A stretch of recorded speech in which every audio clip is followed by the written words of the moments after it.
In the fall of 1888, a shadow stalked the narrow alleyways of London's East End. 5 women brutally murdered, their bodies left in ways so shocking that even seasoned detectives were left trembling. This is the story of Jack the Ripper, the killer the world still can't identify.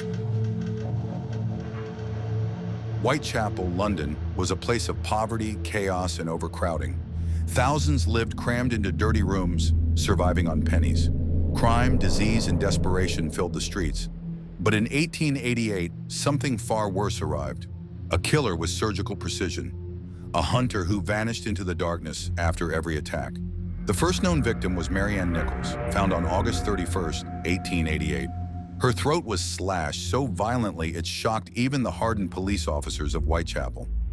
Just a week later, on September 8th, Annie Chapman was discovered behind a crowded lodging house. Her wounds showed increasing brutality. Deliberate, methodical, and almost clinical. A mysterious letter signed Jack the Ripper arrived at the Central News Agency. Whether real or a hoax remains unknown.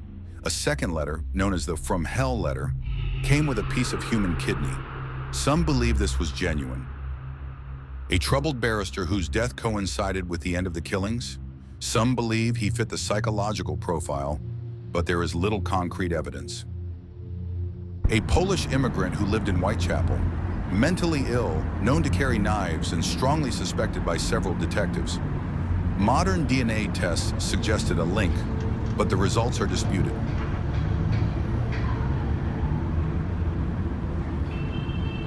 The killer's skill with blades points towards someone used to cutting flesh. Whitechapel was full of butchers, slaughterhouses, and medical facilities.